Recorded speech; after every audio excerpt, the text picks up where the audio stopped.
Hello friends, welcome to R channel. இன்றைக்கி நம்ம என்ன வீடியோ பார்க்க போகிறோம்? இன்றைக்கி ஒரு விலாக் தான் பார்க்க போகிறோம். நம்ம சேனலில் விலாக் போட்டு ரொம்ப நாள் ஆயிடுச்சு.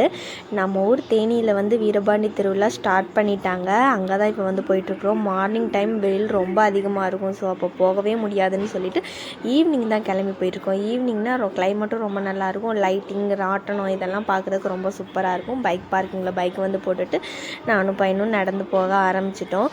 போன வருஷம் கூட்டிகிட்டு வரும்போதே அவங்களுக்குலாம் இந்த இடம் ரொம்ப புதுசாக இருந்துச்சு. அவங்க எல்லாத்தையுமே நல்லா பார்த்துட்டே இருந்தாங்க.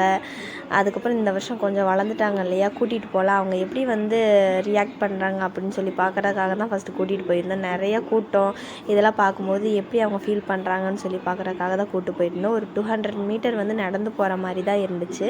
நடந்து போகிற வழி எல்லாமே நிறைய கடைங்க போட்டிருந்தாங்க. ஸ்நாக்ஸ் ஆகட்டும், வீட்டுக்கு தேவையான பொருளாகட்டும், செப்பல், பேக்கு, ஸ்நாக்ஸு இந்த மாதிரி எல்லாமே போட்டிருந்தாங்க. எல்லாத்தையும் நாங்கள் ஒவ்வொன்றா வேடிக்கை காட்டிகிட்டே தம்பியை கூட்டிகிட்டு போனோம். அவங்களும் இது என்ன அது என்ன அப்படின்னு சொல்லி கேள்வி கேட்டுகிட்டே வந்துட்டு இருந்தாங்க. கொஞ்ச நேரத்துலேயே நல்லா இருட்டாயிடுச்சு. அதுக்கப்புறம் அந்த ராட்டனத்துலலாம் நிறைய லைட் போடவும் இவங்க அந்த சவுண்டுக்கு அங்கே ராட்டனத்தில் போகிறவங்க கத்துறதெல்லாம் பார்த்துட்டு, அப்பா இதில் போகலாம் அதில் போகலாம் அப்படின்னு சொல்லிட்டு அவங்களே கேட்க ஆரம்பிச்சிட்டாங்க. இது என்ன அது என்ன, என்ன சத்தம், எங்கேருந்து சத்தம் வருது அப்படிங்கிற மாதிரிலாம் நிறைய கேள்வி கேட்டுகிட்டே இருந்தாங்க. நாங்களும் ஒன்றொன்னா காட்டிகிட்டே இருந்தோம். இது இதுப்பா, இதில் இவங்க தான் கத்துறாங்க அப்படின்னு சொல்லிட்டு ஒன்றொன்னா காட்டிகிட்டே இருந்தோம். நாங்கள் போகும்போது மினிமலாக தான் கூட்டம் இருந்தனால ரொம்ப ரஷ்ஷாக இல்லாமல் இருந்துச்சு. நல்லா நாங்களுமே என்ஜாய் பண்ணோம். அந்த லைட்டிங்லாம் பார்க்கும்போது ரொம்ப நல்லா இருந்துச்சு. அதுக்கப்புறம் இந்த ஜீப்பில் சுற்றுற ராட்டினத்தை பார்த்தவும் பையன் காரில் போகணும் அப்படிங்கிற மாதிரி சொன்னாங்க. சரி கொஞ்சம் கூட்டிகிட்டு போய் விடலாம், எப்படி என்ன பண்ணுறாங்கன்னு சொல்லி பார்க்கலான்னு பார்த்தா அவங்க பேசாமல் ஓட்டிகிட்டே இருந்தாங்க. ஜீப் உட்காந்துட்டு அவங்க இறங்குன்னு சொல்லி டைம் முடிஞ்சிச்சு இறங்குன்னு சொல்லி சொல்லும்போது அவங்க இறங்க மாட்டேன்னு சொல்லிட்டாங்க. நான் வரல அப்படின்னு சொல்லி சொல்ல ஆரம்பிச்சிட்டாங்க. எப்படியோ கட்டாயப்படுத்தி கூட்டிகிட்டு வந்தாச்சு. ரொம்ப நேரம் நடந்து வந்தாலும் ரொம்ப தாகமாக இருந்ததுனால பதனி குடித்தோம். தம்பிக்குமே பதனி ஃபஸ்ட் டைம் இப்போ கொடுத்தோம். அவங்களுமே நல்லா ஸ்வீட்டாக இருந்தனால என்ஜாய் பண்ணி நல்லா குடித்தாங்க. நிறைய சின்ன குழந்தைங்களுக்குலாம் ஆக்டிவிட்டீஸ் இருந்த மாதிரி இருந்துச்சு. அவங்களே போய் விளையாடுற மாதிரிலாம் இருந்துச்சு. தம்பி ரொம்ப சின்ன பையங்கிறனால எதுலேயுமே தனியாக விடல. அந்த ஜீப்பில் மட்டும் ஒரு டைம் மட்டும் சுற்றிட்டு வந்தாங்க. எப்போவுமே நைட் டைமில் வீரபாண்டிக்கு வந்தால் ரொம்பவே சூப்பராக இருக்கும். வெயில் இல்லாமல் நம்ம எல்லா இடத்துலையும் நல்லா நம்ம எக்ஸ்ப்ளோர் பண்ணுற மாதிரி இருக்கும். நிறைய ராட்டினங்கள் போட்டிருந்தாங்க. நாங்கள் தம்பியை வச்சுட்டு எதுலேயும் போக முடியலை. அதனால் எல்லாத்தையும் வேடிக்கை மட்டும் பார்த்துட்டு இருந்தோம். அவங்களுக்கு சின்ன குழந்தைங்களாம் வச்சுட்டு அலோ பண்ண மாட்டேன்னு சொல்லிட்டாங்க. இந்த ராட்டினம் எதுலேயுமே குழந்தைங்கள வச்சுட்டு போகக்கூடாது அப்படிங்கிற மாதிரி சொல்லிட்டாங்க. ஆனால் கீழேருந்து பார்க்குறதுக்குமே எல்லாமே ரொம்ப சூப்பராக இருந்துச்சு. நாங்கள் கீழே நின்று நல்லா என்ஜாய் பண்ணணும்.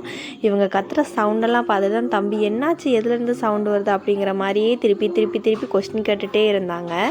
நிறைய ராட்டினம் இந்த தடவையும் போட்டிருந்தாங்க. எல்லாத்தையும் நல்லா வேடிக்கை பார்த்துட்டே வந்தோம். வீரபாண்டி திருவிழாவில் 8 நாளுமே இந்த மாதிரி ராட்டினங்கள் இதெல்லாமே 8 நாள் திருவிழா நடக்கும். 8 நாள்லேயுமே நல்லா சூப்பராக செலிப்ரேட் பண்ணுவாங்க. நான் சின்ன குழந்தையாக இருக்கும் போதில் 3 மணிக்கு எழுப்பி 5 மணிக்கெல்லாம் கோயிலுக்கு கூப்பிட்டு 7 மணிக்கெலாம் ரிட்டன் வீட்டுக்கு கூட்டிகிட்டு போயிடுவாங்க. அவ்வளோதான் வீரபாண்டி திருவிழானாவே எனக்கு தெரியும். இப்போ தம்பி திருப்பி ஜீப்பை பார்க்கவும் ஜீப்பில் போகணும் அப்படின்னு சொல்லிட்டாங்க. அதுக்கப்புறம் ஜீப்பில் போக விட்டு ரொம்ப டைம் ஆயிடுச்சு, நம்ம வீட்டுக்கு கிளம்பிடலான்னு சொல்லிட்டு கிளம்பிட்டோம்.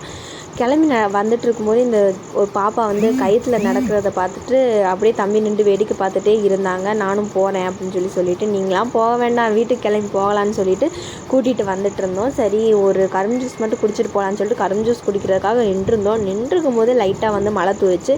வேகமாக கரும்பு ஜூஸ் குடிச்சிட்டு கிளம்பிடுவோன்னு சொல்லிட்டு இருக்கும்போதே மழை வர ஆரம்பிச்சிருச்சு. நல்லா அடமழைன்னே சொல்லலாம். கரும்பு ஜூஸை குடிச்சிட்டு அப்படியே மழையாகவே கிளம்பிட்டோம். நின்றுட்டே இருந்தோன்னா இன்னும் நிறையா மழை வந்துடுமோ அப்படின்னு சொல்லிட்டு ரெயின் கோட்டை மட்டும் போட்டுட்டு நாங்கள் கிளம்பிட்டோம். நின்று வெயிட் பண்ணிகிட்டே இருந்தோம்னாலும் மழையில் நனைஞ்ச மாதிரி தான் இருக்கும். இங்கே நிற்கிறதுக்கு அவ்வளோ பெரிய இடம் எதுவும் இல்லை. அப்படிங்கிறனால நாங்கள் ரெயின் கோட்டை போட்டுட்டு கிளம்பிட்டோம். நம்மளோட வீடியோஸ் பிடிச்சிருந்தால் மறக்காமல் சப்ஸ்கிரைப் பண்ணி சப்போர்ட் பண்ணுங்கள், கமெண்ட் பண்ணுங்கள். தேங்க்ஸ் ஃபார் யுவர் வாட்சிங்.